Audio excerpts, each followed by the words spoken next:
couple of years ago, my girlfriend and I got into an apartment that was just a little out of our budget. It was a spacious 3-bedroom setup. We originally signed the lease with the plan in place of having our friends move in as well, a bit of a roommate situation. She was going to rent a room from us and help alleviate some of the bills on our end. But this part never came to fruition. She ended up getting involved with some guy, no big deal, and she moved in with him. So by the time we moved in, he was already digging a financial hole that we couldn't quite fill. It wasn't crazy overwhelming debt or anything, but there was just a subtle addition to what we owed every month. My girlfriend Deanna worked as a bartender, but also did real estate school on the weekend. She wanted to break into the property business and hopefully secure our first home in the process. I worked, and still do, in IT and cybersecurity. Back then, I was just a grunt for a small company. I made peanuts for what I was doing. The new payment of the apartment was swallowing my checks whole and still demanding more. So I had to start side hustling, and I started with freelance IT work. It was getting some bites, but what I encountered more often than not were people that just had outdated hardware. Laptops from 2009, desktops from 2001. Truly ancient technology that no amount of updating or formatting would fix. So along the IT work, I started making tech sales. I was able to find all manner of cheap computers on websites like eBay and Craigslist, and then I'd further dix and upgrade them on my own. What originally was just a $50 Asus, I would turn into a decent $350 machine. My clients would buy them up. They already trusted my work, so being able to buy a trustworthy machine for me without having to go to the store was ideal for them. It kept everything simple for the folks who wanted to keep it simple. Well, after a year or so of hustling, this side gig turned into my main gig. I still work for IT for that company, but I was making way more money on the side with my repairs and sales. Bills were no longer an issue. I was keeping up with all the work that I had going on. Long story short, I had over inventory in the way of desktop gaming systems. Someone had built them a gaming rig and then gave me a down payment and everything, then totally backed out when it came to delivery day. They owed me a flat $1,000 for the computer, but knew they weren't going to be good for it. Wasn't even interested in making payments, so let me keep their down payment and told me to just sell the thing. I personally didn't know very many gamers, so I just threw it up on Facebook Marketplace for $900. I wanted to move it quick, get my money out of it, and not have to store it. The whole thing was bulky and took up a lot of space inside my office, so to get it gone and get it paid for would be a win-win for me. I was getting bites left and right, but mostly just people who were shopping for the specs. They wanted to know if it was water-cooled, all that good stuff. They were daydreamers and made it clear. Wished me luck in my selling. I also had a healthy round of kids shooting lowball offers or asking about payments, which I wasn't willing to do with a total stranger. The system itself was valued at $1,250, so $900 was more than a fair price. Hand me 9 crisp bills and you get the gaming system of your dreams. After a few weeks of fielding offers and answering questions, I got a message from a guy who seemed both interested and finally serious. He was familiar with the processors, the graphics card. He knew its value. The weird thing was, he messaged me at 3 a.m. This should have been a red flag, but I just gave the dude the benefit of the doubt. As an IT guy, I'm a bit of a night owl myself, and I just assumed this dude worked swing shift or lived that gamer lifestyle, slept his mornings away. Whatever the case, I answered him, and he seemed to agree on making the sale. And then, out of nowhere, he just went dark, completely disappeared, and didn't just stop messaging me, but his entire profile vanished from my history. I couldn't find him at all. When I clicked on our old conversation, it just said this user is unavailable. I figured he got cold feed, or maybe his account got deleted for some kind of inappropriate content or something. It was whatever, so I just kept my post up and waited for another buyer to come along. Fast forward a week. I got a couple of potential sales, but nothing too serious. It's the middle of the night on a weekday. My girlfriend and I are in bed. My phone starts blowing up like crazy, and that's really unusual. I rarely even get a text overnight, let alone a call. I look at the screen and who is it? It's the guy from a week ago who wanted to buy that computer. Who is it? My girlfriend asked, blinking away the light. It's Tyler, I said. the guy that wanted to buy that computer. Are you gonna answer it? She asked. I shrugged and threw the covers off. I felt like a crazy person actually answering, but it could be the quickest $900 I ever made. I went into the hall and hit the green answer button. Hello? I said. Hey man, what the hell? This frantic voice comes through. Is this Tyler? I asked. Gamer Tyler? The line goes quiet for a second. Yeah, it's Tyler, man. The hell have you been? I've been waiting on that machine. I thought you were gonna drop it off. I scratched my head standing alone out there in the dark. We had never agreed to any kind of drop-off, so I figured there's some kind of miscommunication going on. Hey, I'm not sure if we had crisscrossed wires earlier, but I don't remember any kind of deal. If you're still interested in the computer, you're more than welcome to it, I said. I could hear him getting agitated through the phone now. Heavy breathing, snorting, rubbing his face and sighing. He sounded bewildered, totally frustrated. I talked him down a bit and told him the computer hadn't sold yet. I'd love to make the deal with him. But this is a work night, and now isn't a good time. Listen, dude, let's meet up tomorrow and make the exchange. I would love to offload this thing as soon as possible. It would make my life a lot easier. Let's message each other the details and then meet tomorrow after I get off work. All right, have a good night, was all he said before hanging up on me. It was cool to have a deal on the table again, but this whole exchange was just weird as hell, and for some reason had me on edge. I got back into bed where my girlfriend was waiting for me. Well, she asked. I'm not sure, I confessed. He definitely wants the computer. He thought we already made a deal. I guess we had some kind of miscommunication though. We're gonna talk tomorrow and figure it all out. How'd he sound? I don't know, I replied. Nervous? Well, be careful. Make sure you feel him out before you meet him tomorrow, she explained. She's always been the voice of reason. When I woke up, I immediately messaged Tyler, and of course, no response. It didn't even register as it delivered. I sent him a few more messages from work and, of course, got no reply. And by the time the afternoon had rolled around, I'd pretty much given up again. This guy was really flaky. I couldn't bank on this going through. I kept that post up and just hoped for the best. But then it happened. He called my phone and started blowing me up on my drive home. I answered and put it to my ear. Hello? I asked. Hey man, where are you? Tyler breathed into the phone. I'm ready. Dude, I messaged you like 10 times today. Where have you been? I asked, pretty irritated.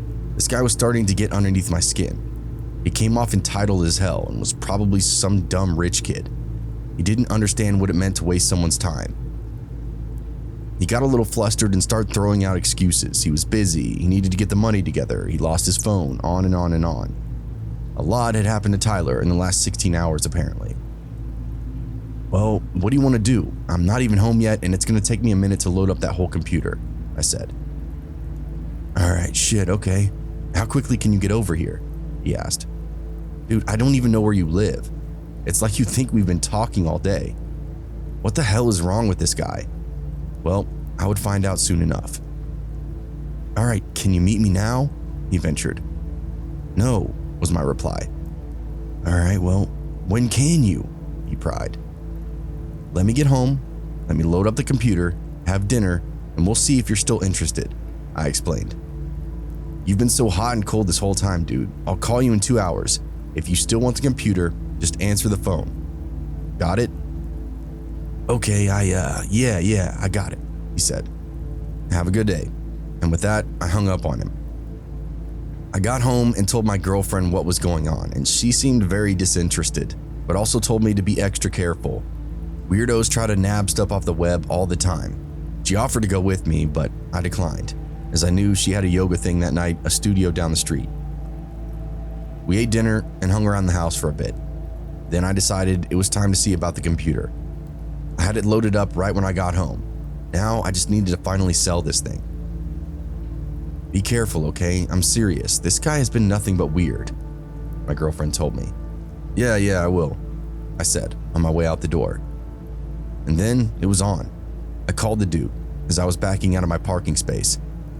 It didn't even have a chance to ring and he answered immediately, again with the same string of questions. Where am I? Am I close? Can I drop it off soon? All right, man, here's the deal. Where do you even live? I asked. And he gave me this rough idea. Okay, well, let's meet in the Taco Bell parking lot. There's one right up the road from you. You can expect the computer, we can do the old switcheroo, and then we'll both be on our way. I explained. Nah, man, I don't like that. How am I gonna know if the computer even works? He asked. This is just how it is. If you tried to work with me earlier, we could have sorted that all out. Do you want the rig or not? I asked. He huffed a bunch and then gave in. Said he would meet me there. Perfect, it's not that far of a drive. And I kept the meeting in a public setting. I shot over, parked, and sent him a message that I was there. He said that he was getting close and that I should get out of my car so he would know who to approach. Just lean against my back bumper. Okay, weird, I thought. Not the craziest request in the world, but whatever. I got out and went to the back of the car and waited for my customer to arrive. A few cars skirted through the parking lot, but for the most part, there wasn't any foot traffic. A couple of people walking on the main drag, a couple of people walking between the store and their car. No one looked like the dude that I was looking for. And soon the light poles were buzzing to life, and it got dark throughout the parking lot. I messaged Tyler a few times, and of course, no response.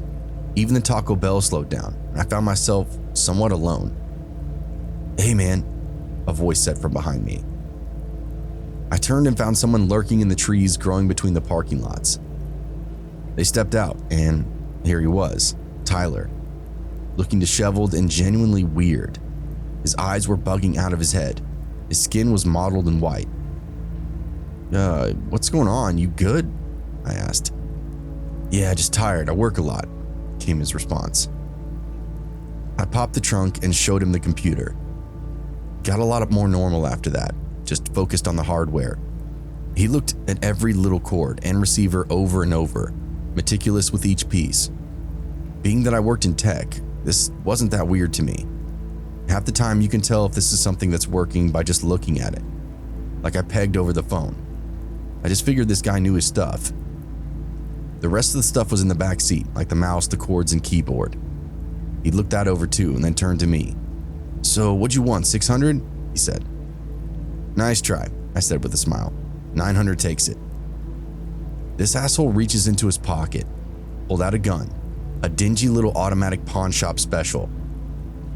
I shook my head and cursed myself. I knew this guy was weird, and I knew I should have been more careful. My girlfriend's advice was just ringing in my head as I looked down that barrel. I took literally zero precautions because I wanted to make a quick sale, and now I was about to take an L to a serious moron. Oh well, such is life. I didn't have a gun, and Tyler had me dead to rights. All right, this is how we do this, he said. Go ahead and unload everything here in the parking lot. Are you serious? I asked. All he did was raise the gun and put it in my face. I nodded and got right to work.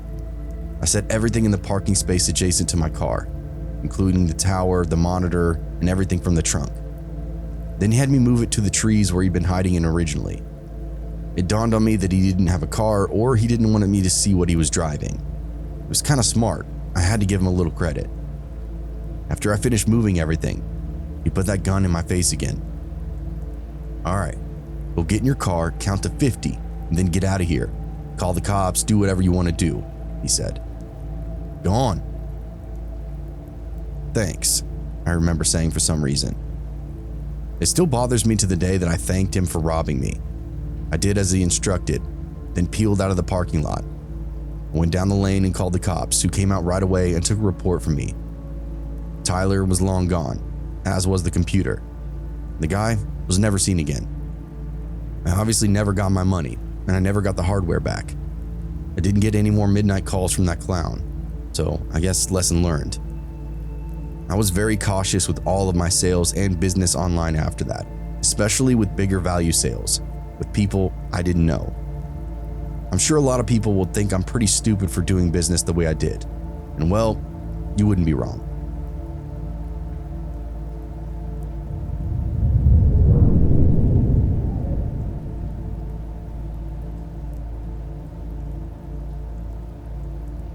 couple of summers ago, I was having some serious car problems. At the time, I was going through all kinds of other crap. My boyfriend and I had just broken up. My savings were depleted. I was caught up in some drama at the place that I was working. In the middle of all this hectic time, my car starts acting funny, shaking whenever it started, blowing clouds out of the exhaust, the dashboard throwing codes and check engine lights. Pretty much everything that could go wrong seemed to be happening to my car all at once. Here's the deal. I know absolutely nothing about cars, and you can say it's because I'm a girl, but even if I were a guy, I still probably wouldn't know anything. I don't really care about cars. I don't care about understanding them. I'm more than happy to pay someone to do all that work. Back then though, especially being newly on my own, I had very little in the way of disposable income. So when the car started chugging and rattling, it had me sweating right away. If it was anything major, I would be out of a car because there's no way I could afford it. One of my friends made a suggestion to me, and that was to find a local mechanic online to just run simple diagnostics, locate the problem, and maybe work out a more feasible solution, depending on what it would cost me. My friend had just recently needed to get some work done, went through a guy advertising on Facebook, and not only did he fix everything wrong with their car, but he was totally transparent about the cost. The guy had since booked up and wouldn't be able to help me out for at least 3 weeks or maybe even more. My car was getting worse and worse every time I started it. I got to work finding someone else online, and I started with Craigslist, but quickly found out I didn't like how just anonymous it was. I threw up a post and got dozens of responses within a day, but none of them had anything to do with fixing my car. It mostly was just a lot of unsolicited pictures and offers for dates and other kind of weird stuff. I scrapped that post within 24 hours, and from there, ventured out into the world of Facebook Marketplace. This seemed to be way safer off of the jump. People could see my post, see what I was looking for, and the people that responded also had a name and a face. Half the people that I commented on I recognized from somewhere around town. They said they'd keep an eye out for an affordable mechanic for me. By that Friday, I got a message from a guy named Simon, and this guy seemed pretty legit. His profile was a few years old, wasn't covered in over-sexually posts or political propaganda. He seemed normal, and his account had a long history of doing mechanic work. Lots of photos of him working on cars in garages, wearing jumpsuits in the shop, that kind of thing. Simon seemed legit from top to bottom, and with the situation that I was in, it was all I was really looking for. Through DMs, I learned that Simon was branching out into his own self-employment and was doing all his own work. He had worked for a major dealership in town and then worked for a couple of shops after that, was fully insured and certified. This was music to my ears, all the exact stuff that I wanted to hear. Simon said he had one job where he's finishing up and that I would be next in line. We exchanged phone numbers and I started saving all the cash that I could. I was anxious, but things were finally looking up. I didn't really know what to expect cost-wise though, but I knew this was the best option and the one that I could most likely afford. I let my worry take the back seat and then tried to focus on things that I actually had control over, like my mood and how I performed at work. I scraped together a little extra cash, had a couple of good nights out, and just relaxed. Things were good, and if I let them, maybe they'd become great. Sure enough, I get a call a full day earlier than I was expecting. Simon was ready for me. He'd finish up with his last customer. The fix was easier than he first diagnosed, and the car was back on the road. Again, more music to my ears. I was starting to write all my problems off at this point, like a true sucker, until you get something in writing, or even better, and see the work with your own eyes. Never take anyone at their own word. That's how all of these marketplace websites work, and it makes for a very deep headache. We exchanged information, and I gave him every little detail that I could about my car. The normal stuff like the year, the make, the model, and symptoms of the issues that I was having, that kind of thing. He gave me the address to his garage and the time that I should arrived. Everything felt professional for a guy that I just found online, so I was even more enthralled with getting it all done and finally over with. I told Simon thank you so much for your time and that I would see him tomorrow. The address that he gave me was about a half hour away, on the side of town that I wasn't super familiar with. He told me to be there by 10 a.m., and I didn't want to be late, so I planned on leaving at 9. That never happened though. I woke to my phone buzzing around 5 in the morning. It was Simon. He said that his day had been thrown off schedule because he had an appointment later on in that day that he forgot about.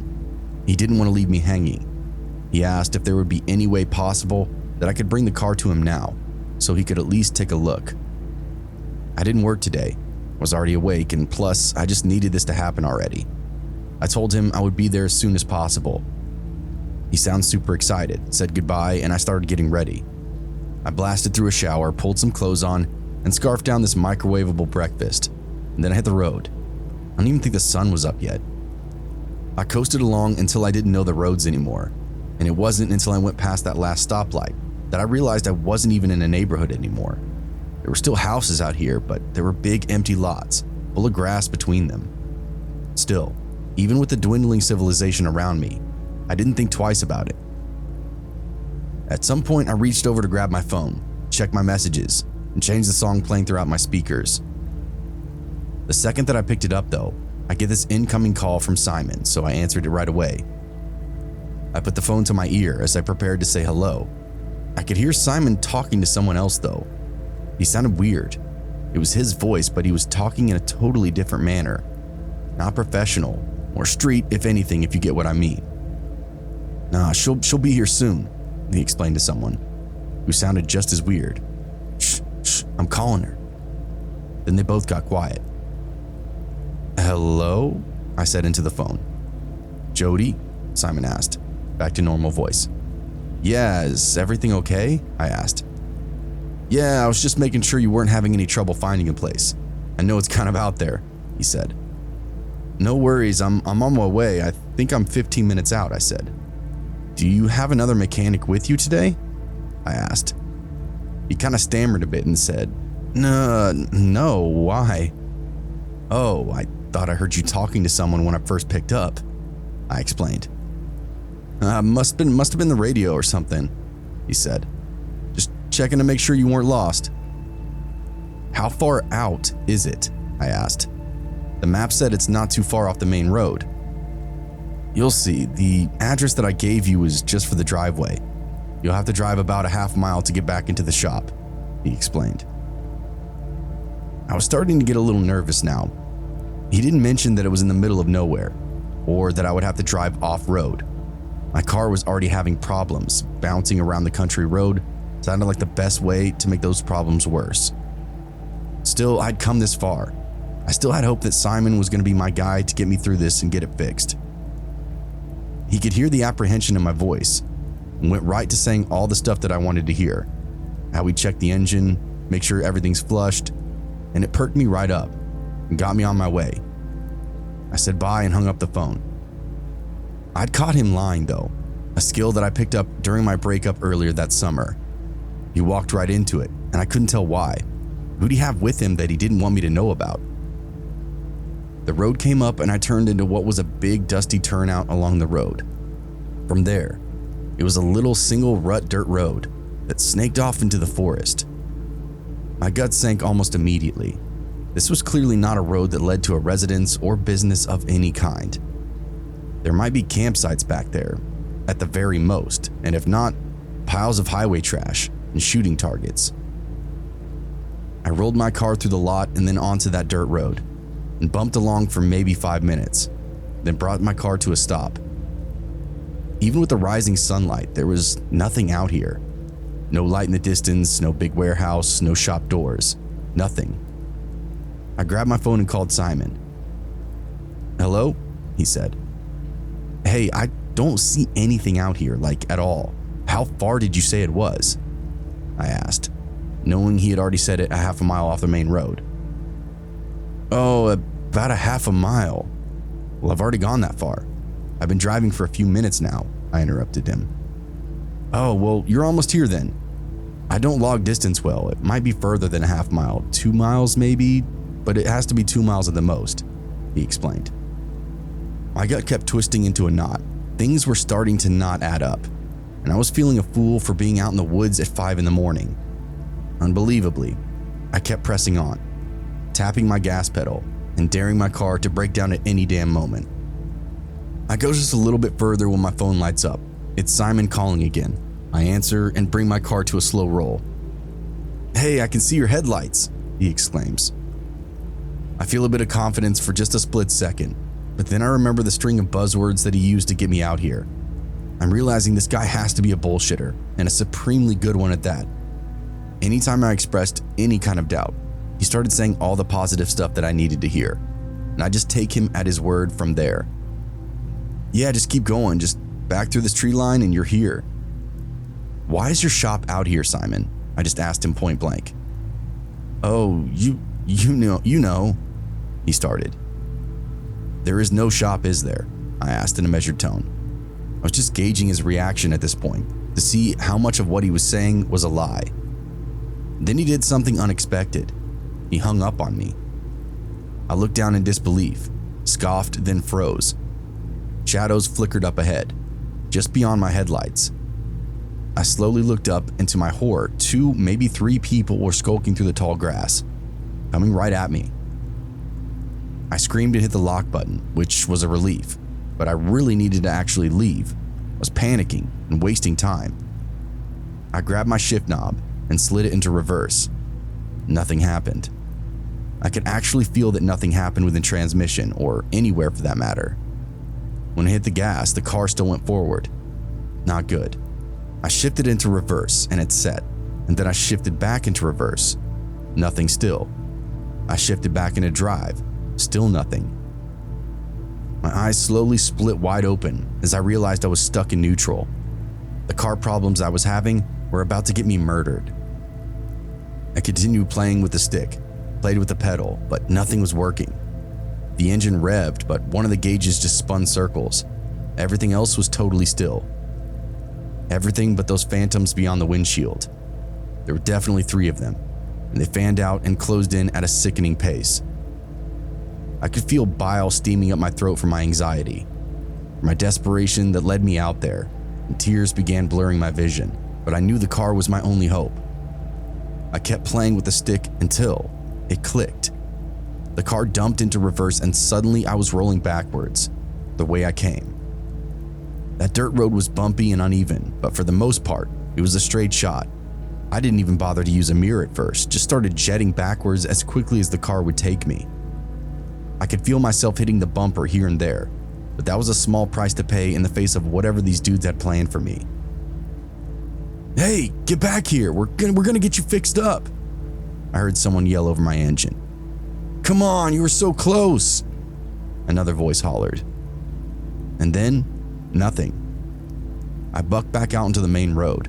I shifted into drive and blasted towards town. Thankfully, the car was operating better than it ever had. Like that off-road session had corrected some of its own issues. Whatever the case, I was thanking God that I didn't get caught up in whatever the hell was going on back in those woods. It didn't even occur to me until I got back into town that I should probably call the police. I looked back into my messages and of course, Simon had blocked me. I figured he did the same with the phone, which was probably just some kind of burner. Thankfully, I got back home without any incident. I wanted to just go back to bed and sleep it all away, but I was so riled up from that experience. I ended up calling the police and they took a full report. I didn't do any kind of follow-up or anything, but in my gut, I have a feeling that they found him. I keep an eye on the public bookings, people they pick up for various crimes, and I saw Simon amongst the names one week. Only time I ever saw it. The last names didn't match what he had before, but the whole Facebook account was just a lure, or so I believe, to get girls like me to go out into the woods. And the scariest part of it all is the guy almost got me.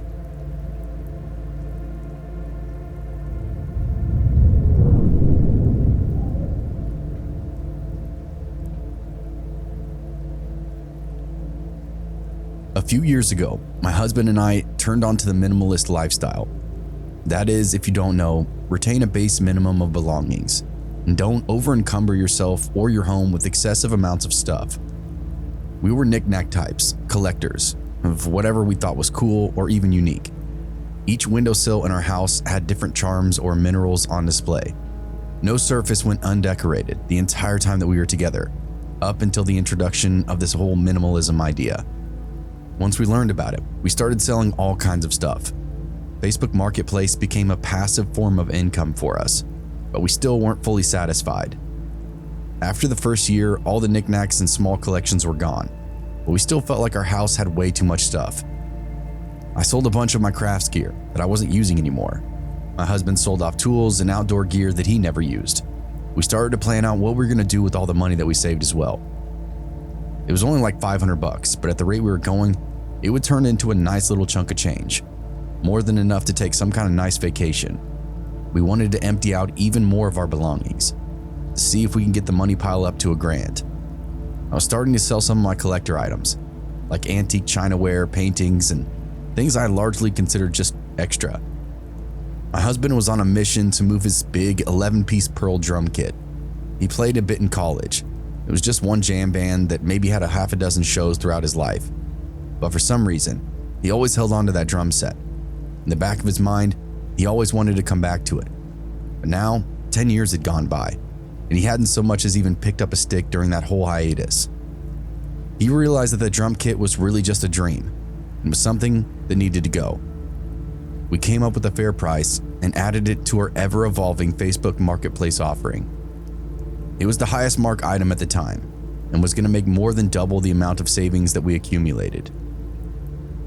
We started to get some bites, but they were mostly just offers that my husband wasn't interested in entertaining. People wanted to make trades or payments, or just make lowball offers in general. My husband wasn't having it, stuck firm on the price. He knew what that kit was worth, and he'd already moved the price down significantly. The price was right. Now we just needed to wait for the right buyer. A week or so later, I was home alone. I had the day off. I was going through my normal morning routines when I saw that I had a notification. Someone had commented on the post about the drum set. He said it looked great, it had an amazing price, and would love to come take a look at it. He ended his comment by asking if he could send us a DM, to which I replied yes. I finished up what I was doing, the laundry or the dishes, something like that, then called my husband Mitchell. "Hey, someone commented on your drum set," I said. "Does he seem serious?" he asked. "I can't tell yet, he just commented on it. But he's the most serious person so far. He wants to come take a look at it. What time are you going to be home?" I don't know," Mitchell stammered through the phone. He was a site manager, and they were putting up a new building. His hours during this project could vary. "I'm not really sure. So if he's wanting to see it this morning or even afternoon, and you feel comfortable, go ahead and let him come by and take a look at it. The price is firm though. This is just purely a quality check of the instrument," he explained very clearly. "Sure, sounds good. Anything special I should mention?" "That it's been collecting dust for 10 years and may as well be brand new. I gotta go though. I love you." "I love you too," I said, and then hung up. That was pretty much all I wanted to know. Make sure he was okay with the guy coming to look at it while he wasn't here, and if there was anything special that I should say. Other than that, we lived close to our neighbors, and I knew them pretty well. Also, had a decent amount of security within the house, a camera, a gun, that kind of thing. Robbery would be risky for anyone coming into our house, or at least, so I thought. I hit the guy back on the post and told him that we were good to go, to which he followed up with a DM. He said his name was Ryan and that he was very excited about finding such a killer deal. I gave him a little background info on the drum set, and that I would be home all day if he wanted to swing by and take a look at it. Ryan said he had some other things going on, but could stop by around 1 p.m. That was just a few hours off and it suited me perfectly. I gave him our address. I told him to hit me back on Messenger if anything changes, or if he had any trouble finding the house. With that, he signed off, and I resumed whatever I was doing. I actually looked up a YouTube video and decided that I was going to clean the drum set, and I wanted to know the best and safest way to do so. It really had collected a healthy layer of dust. I wanted it looking good for whenever this guy came around. If Mitchell came home and I had the thing sold, boy, he'd be happy. After I got it dusted and shined up, I went and took a shower. I still had plenty of time before Ryan was supposed to show up, so I figured I'd get some more of my own chores done before I did the showing. I hopped out and started drying off, and then I just got this weird feeling. I couldn't place it at first, but it was like there was something that I didn't recognize beyond the bathroom window. We had one of those weird fog glass windows, so you could just see blurs and colors, no real definition through the glass. But there was something bright red in our driveway. At first, I thought it was maybe a neighbor or a delivery driver. I snuck into the bedroom and got dressed, as I quietly listened for anything weird. Footsteps around the side of the house, or maybe somebody already inside. I really didn't know what to expect, so I kept my phone handy just in case. I snuck out to the kitchen and looked out the window. There was a red hatchback parked in the driveway right behind my car. Okay, not the weirdest thing, but definitely unusual.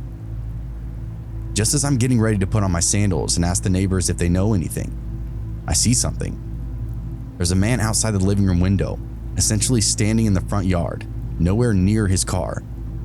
I keep an eye on him, and I don't really panic at first because he looks like, I'm not sure, maybe he's confused, lost. He looked like a little kid. It's really hard to describe. Definitely a full-grown man skulking around my property though, but the look in his eyes was that of a child. It's weird. Still, I pulled up my phone and had my husband's number ready to dial.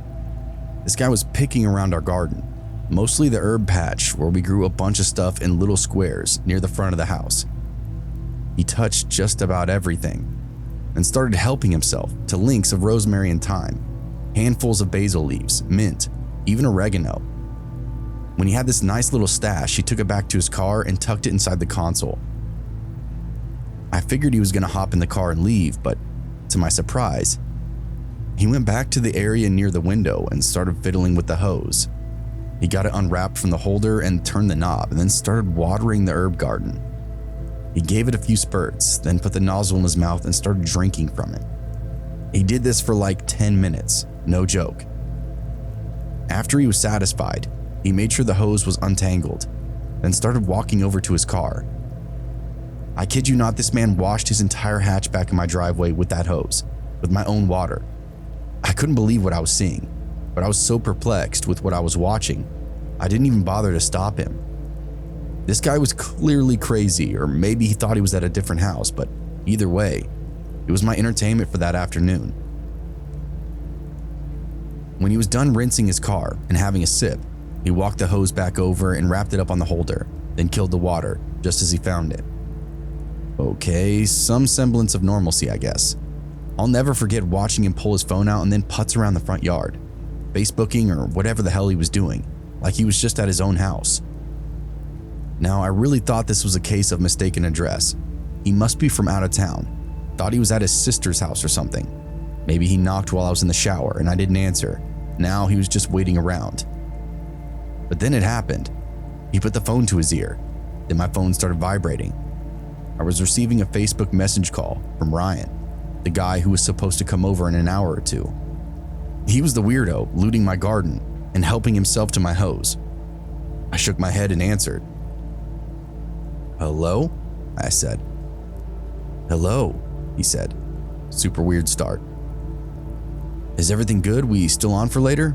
I asked, staring right at the back of the guy's head. Yeah, I was actually gonna ask, could we move up our meeting? A bunch of stuff came up later and it'd be easier for me to come take a look rather than later." "Sure, how about noon?" I asked, checking the clock. That was in 20 minutes. "Perfect," he said, throwing his hands in the air. "I'll be there in a bit. Thank you so much." And then we both hung up. It was the weirdest thing watching this guy lie, then react to his own lies. I was really put off by the whole thing and called my husband right away. I was not very pleased when he didn't answer the first, second, or third time that I tried to call his phone. They were in the middle of putting up these massive steel warehouse buildings, and the phone service was really bad beneath all that metal paneling. Whatever the case, I don't like how everything was progressing. I'm looking down at my phone, deciding what to do, if I should call the police, when I hear him knock. I look up and there he is, peeking through the glass by the door. He gives me this creepy little wave. This was the exact kind of nightmare that I envisioned with my husband not being home. I stood there like a deer in headlights while Ryan continued knocking on the door. To my horror, he turned the knob and just pushed it open. Mitchell hadn't locked it behind him when he left this morning for work. I couldn't believe what I just let happen, and that I failed to make any kind of call to the outside for help. "Hi," he said in a slow, creepy voice. "Are you Erica?" Yes, I said, trying to not to sound shaky or scared. Are you Ryan? Yeah, sorry, I've been knocking for a little while. Didn't mean to freak you out or anything, he explained. Yeah, it's just that we agreed to meet later at like 2 p.m. I wasn't expecting you this early, or to be poking around my garden, I said. A slow smile split across his face. Oh yeah, you saw that? Yes, I couldn't help myself, was all he said. That was it. No other explanation about showing up early or lurking around my property. I was becoming sick at this point. So, can I see that drum set? I have cash. That brought me back to the moment. I said, okay, it's right back here. Maybe this all is just a fluke. This guy is excited to get the kit for such a steal. I led him inside the rec room, and the guy started going off about how pristine it was. Loved the vintage look. Loved how preserved it was. All that good stuff. This guy was on his hands and knees inspecting every little hinge on the frame. Then he starts telling me about the old band that he used to play in, how they went by the wayside after the frontman and songwriter got locked up for selling drugs. He was just a fill-in guy for a while, taking gigs as a sub for other bands on tour, or local acts around town who just needed him for one night. Got to learn a lot about genres and what he liked to play during those years. And suddenly, I realized this guy had been talking to me for like 40 minutes, going on and on and on about his whole life story. He hadn't so much as turned an eye on the drums since he started talking, and now it was just all about him. I was getting that weird vibe again. I didn't know what to do. Ryan was making himself at home, walking from room to room, giving himself his own little tour, and complimenting everything that he found. I couldn't tell if this guy was just high or crazy. Either way, he would continuously kept giving me these creepy little glances over his shoulder. Look, I have a lot to do, I finally said. Do you want to buy the drum set? That's what you're here for, right? Yes, he said. The drum set. It's perfect. I want it. He pulled a bunch of money out of his pockets. Disorganized bills, crumbled and stuffed at random. He counted out the amount that he needed and kept asking me over and over and over again what the amount was. It was a nice round number. I really couldn't figure out why he needed me to repeat it so many times. He gave me the money and then started breaking the kit down and then schlucking it out to his car. He talked the entire time, like he never took a breath, continually talking about what he was going to do with his drums and the plans for his weekend. It was like this guy thought he knew me or something. After he got the drums loaded up, he actually tried to come back in our house, and thank God my husband got home around this time. Ryan's entire demeanor changed the second Mitchell's truck rolled into the driveway, like he'd been caught out or something. He went from looking like a curious kid to menacing and troubled. He didn't speak to my husband at all, just simply said thanks, climbed into his car, and left. I never heard from Ryan again, and thankfully haven't seen him either. The whole scenario was probably nothing, but I can't shake the feeling that I dodged something scary that afternoon. In hindsight, it just seemed like he was probing, seeing how far he could take the situation before I would start to react. I misjudged everything from start to finish and felt like a dummy for putting myself in danger. I guess if you're gonna make online sales, that's just the name of the game.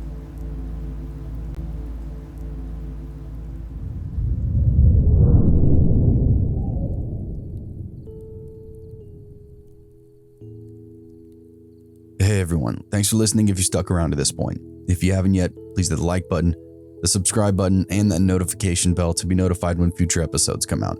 If you have a true scary story of your own, feel free to send it to my email or post it to my subreddit. You can stalk me on X, Twitter, whatever, and you can stalk me on Instagram. All these links are below.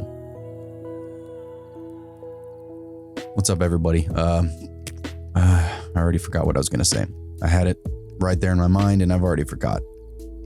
Oh yeah. Okay, so next week is Neighbors, like creepy neighbor stories and deep woods. So that's the plan for next week. Again, probably will end up being Wednesday and Friday again next week. I don't know why, but this schedule seems to be working for me, so I might end up changing it to Wednesday, Friday. who knows, but just look out for that next week. I think those are going to be, well, I know those are going to be both really good episodes, especially that Deep Woods one. I'm really excited for that one. And I meant to post this in the community chat or whatever you want to call it. Once I hit 50K subscribers a little while ago, I wanted to do like a live Q&A type of thing, or just like shoot the shit, talk and hang out. Might read some stories, might not.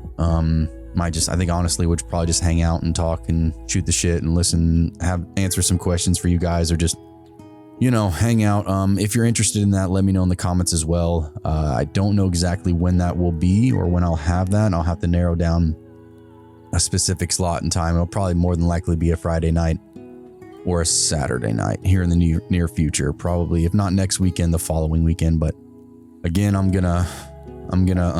let you know when I confirm that date and get like concrete plans or whatever and put that in the chat so you can know and show up if you want. Obviously, if not, no big deal, no obligation whatsoever. But yeah, I just wanted to get that out there and talk about that now, and so you guys know about it, at least for the near future. But yeah, Neighbors and Deep Woods stories next week. Stoked for that, excited for that. You're definitely gonna like both of those, especially that Deep Woods one. It's a nice, really long one too. So I know I'm really excited about that, and hopefully you will too. Hopefully you enjoyed this episode as well. And yeah, I think that's all I got for you. That's all that's on my mind. If there's anything else, I'm sure there is, but I've forgotten about it. I'll remember after I post this and be like, yeah. All right, I'm gonna stop rambling. I know what I was gonna say. Hopefully anybody listening to this too can like show up to the live thing so you can stop calling me an AI channel. I don't know whether it's a compliment or throwing shade, the fact that people think that I'm an AI channel. If you listen close enough, man, I'm constantly fucking up words and mispronouncing things and doing this, that, and the other. Like, trust me, I'm not AI, because if I was, there would be seriously something wrong, because I don't sound AI, or at least to me, I don't sound AI at all. Because again, if you listen close enough, you can hear me mess up or mispronounce a word or hear background noise, like occasionally my chair squeaking, like random things like that. I don't know. But yeah, if I'm not, but I guess, I don't know, added to the list of things I see in the comment section that make me laugh. But yeah, show up to the live, and then we can, go from there. I don't even know. Again, I'm just rambling, but I keep seeing that occasionally. And I just think it's funny. I don't know. Again, rambling, whatever. Neighbors, Deep Woods next week. And then, 50K Q&A coming up soon. All right. I love y'all. Cheers.